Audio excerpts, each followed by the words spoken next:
uhlungu nobunzima obuvayo kumele ibe khona into oyiboniswa inkosi xa befika bethi efondini uqinisekile ngalento ome ngayo kukhona intandabuzo enyameni ikhona into evelayo kwelikamoya amen namhlanje uYehova uniphathisa amazwi akuncwadi kaIsaya 40 sofunda uverse 29 no30 no31 haleluya bazalwane kunesidalwa sentaka ebizwa ngoba lukhozi kukho into endiyifundileyo namhlanje ngokhozi sithi mamukhofayo notata yintoni libangela uThixo enza umzekelo kangaka ngokhozi ukulwanyana ezimbini ezivamileyo ebhasini eBhayibhelini kuba iBhayibhile iziveze kodwa namhlanje sizothetha ngesinye sazo eyokuqala ingonyama eyesibini lukhozi eyesithathu lihombe zintathu kodwa namhlanje sizothetha ngokhozi ngoku ndiyazibuza Nkosi yami yintoni libaluleke kangaka umuntu angathi ayofaniswa uba makathathe ubume bekhosi because ayikho nokuthi kufanisa ukhozi nomuntu kodwa umuntu uyasuswa ebuntwini uba makayofana nokhozi esawugqiba uThixo wathi xa edala umuntu kwasekwenzeka into engazange yenzeke edala izilwanyana ngoba xa edala izilwanyana akuzange kufane namhlazana ezawudala thina apho wathi masenze kwaqala kwazola yonke into amen bazalwane kodwa uNkulunkulu uyakwazi ngoku kuba athi umuntu uyawuba nje ngokhozi amen namhlanje sothetha ngokhozi bazalwane sizokhupha umuntu ebuntwini ndimfanekise nokhozi ngezwi likaThixo ukhozi kukho into endiye ndazifunde ezibalulekileyo ngalo umuntu angenazo ezispecial bazalwane laa ntaka kuthiwa lukhozi ngesiXhosa kuthiwa yintoni ngesiXhosa likhona igama lesiXhosa elikhoyo iqhalanga amen kukho into ebalulekileyo enqabileyo emntwini ekhoyo kodwa ikhozi linayo ingcono kunomuntu ngamehlo umuntu angayiboni into ekude kodwa ngeke ayahlula ukuba yintoni naleya ukhozi zithi ngcali liyakwazi ukuseparate ama-colors angangokusuka apho ubheke efishuku lilapha likwazi useparate uba yintoni leya kwaye mhlobo mni wekhala liyakwazi uba kunyakaza imithe efishuku inentakana encinci ngangale globe ukhozi lulapha likwazi ukuseparate umthi kwintaka libona uba ngumthi lo green intaka librown phayana lube selisiya alingoba libona umthi unyakaza luya ngoba kukhona intaka esemthini enyakazayo amen i-eyesight okanye ukujonga kwalo kukhona into especially uThixo ayidalileyo ebangela ukuthi likhona ukusurvive okanye ukuphanda linikezwe isipho ukhozi esiselisweni laso khawuthi kumzalwane wakho osecaleni kwakho cela amehlo anjengawokhozi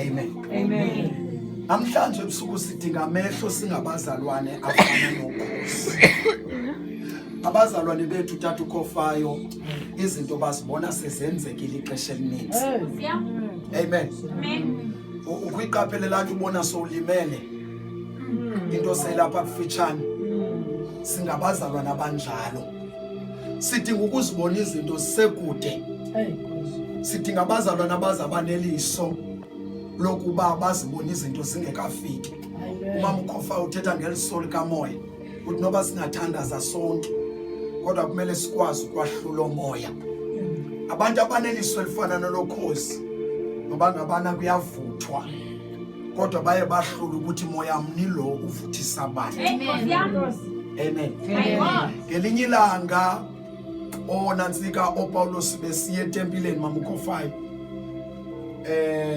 behamba abazalwane kwaba nendoda kwaba I think engumuntu ongumama okanye indoda andikho sure elivesani kakakhe nihlale nalo kakuhle kodwa umuntu uthile wayenomoya wokucalucalula achazela abantu izinto abanazo achazela abantu ngefuture uthi manithethe namhlanje niyababona abaprofeti sinabo bangaka basixelela ngeunderpants zethu ezired basixelela ngebhodi zethu ezipurple uThixo akanandaba nebhodi yakho akanandaba neunderwear oyinxibileyo uThixo xa eprofeta akanandaba negama lakho ubungubani because uThixo ngumniki wamagama amatsha xa uhlangene noThixo akazulisebenzisela unalo lidala uzokunika igama elitsha uYesu uhlangene nathi singamasela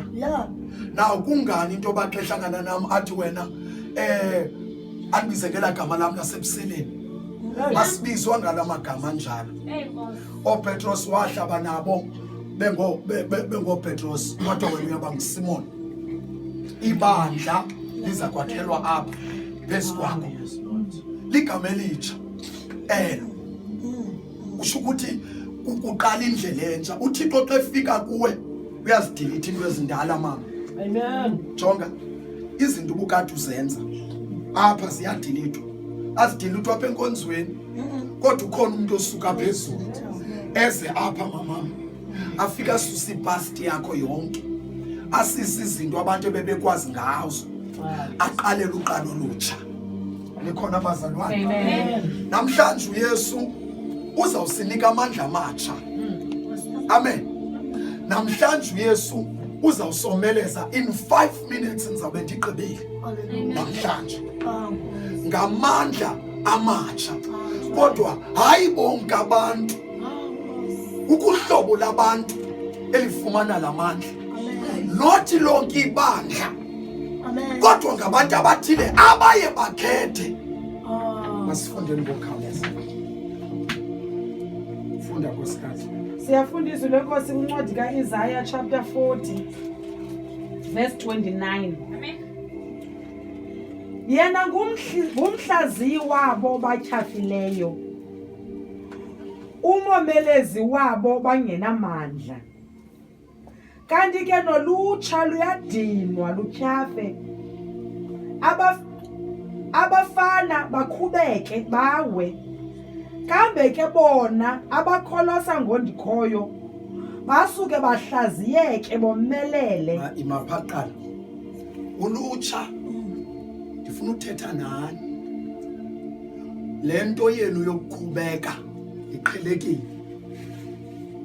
because nansi ivele eliswini into ekhoyo into yokukhubeka umuntu umbona uba tyhini namhlanje uyenye weather ilapha elizweni nabafana bayowa batyhafa amen yentsuku zobutsha babo ilapha elizweni kodwa abo bakholosa ngoYehova kodwa akungabikho ukodwa but that means iyabaseparate abathile kwehlobo labantu bakhubekayo amen ngamanye amazwi lento into ekhoyo kodwa lento yokukhubeka yabantu abangakholwa haleluya yabantu abatsha abangakholwayo amen nikhona amen lento yabafana basebancinci yokuwa eyaba abangakholwayo amen ikhona yona indalo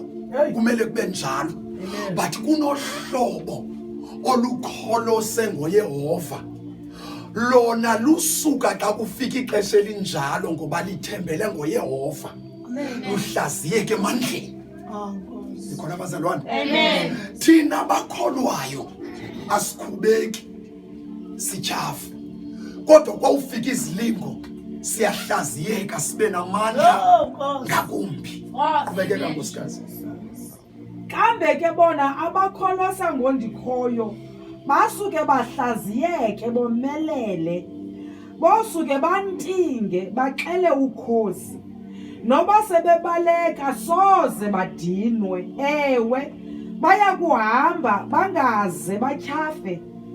Gqibile. Osuka bantinge baxele ukhozi. Ngamanye amazwi isinqe abazawuhamba ngaso sizaba nomgangatho phezulu. Amen. Amen. Izinto zothi senzeka nabantu baze bamangale ngabantu abathena abangatyhafiyo. Siba ngamhleba, hayibo singaba ngayonyelisa lensindiso yakhe. Hayibo uthene eqhubeka. Amen. Amen. Amen. Siba ngathi umncinci for lento, hayibo lo mntana uyaqhubeka. Amen. Siba ngathi usezawufika ixesha lomjolo, hey lo mntana uyaqhubeka kayeki. Amen. Asuka ntinga afane nokhozi. Amen. Ukhozi lu special. Indlu yalo liyokhela kwindawo eziphezulu. Soze uyibone indlu yokhozi kwindawo esezantsi. Siyavana? Amen. Liyokhela emaweni. Ukhozi liyazakhela. Ukhozi lune seasons. Umuntu omtsha une season. Umfana une season. But kodwa umuntu omtsha kwi-season zonke kumele akholose uYehova. Amen. Obalekela kuYehova akasoze adaniswe. Namhlanje bandla lenkosi masibalekeleni kuYehova. Amen. Masikholoseni ngoYehova. Amen. Umyalezo wami ebusuku ndizothi kuni masilindeni zonke izinto esizifunayo enkosini. Amen. Amen. Ukuba ngabana kunesicelo ke wasicela kuYehova namhlanje ebusuku kungenzeka into yobangela ubungathi usifumane indawo mekuyo. Zikhangela uzijonge ngoba uJesu uyalalela kwaye uyaphendula. Ikhaya thandaza indoda ethile ngelinye ilanga yathi inkosi kungani ndithandaza kangaka ikholwa isindisiwe straight. Kodwa izinto zenzeka. Yacela isicelo kuYehova kwacaca into yoba aside sifike kuyo. Amen. Ithi ngalangazana lithile ithetha noThixo aphendula uYehova ngengelosi yakhe uGabriel.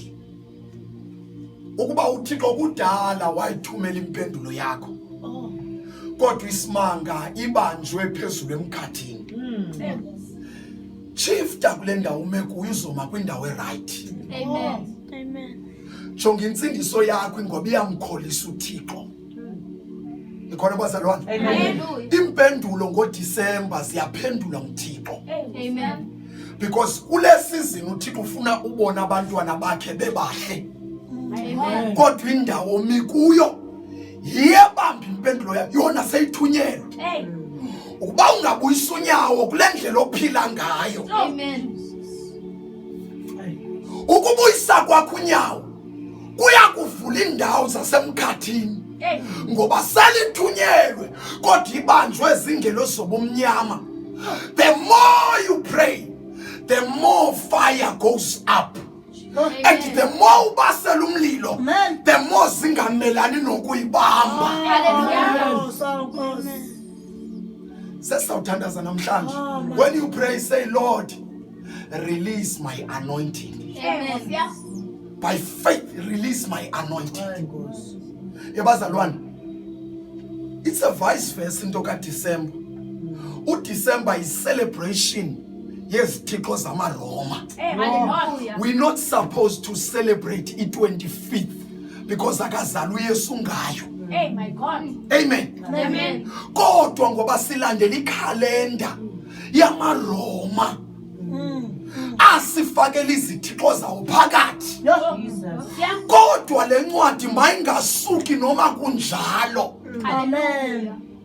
We supposed to celebrate uKristu but not ilanga.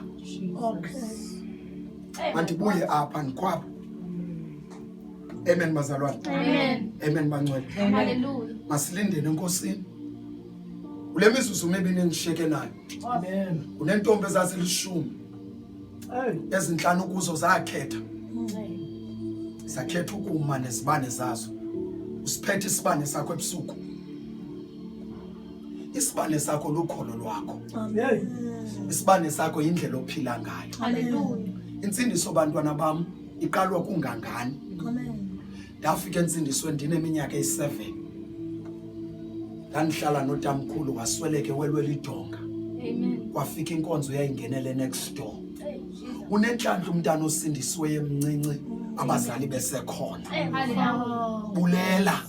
Sure. Bulela ukusindiswa besekhona. Ndaya mna sendingathandi sendirhalela nekhaya.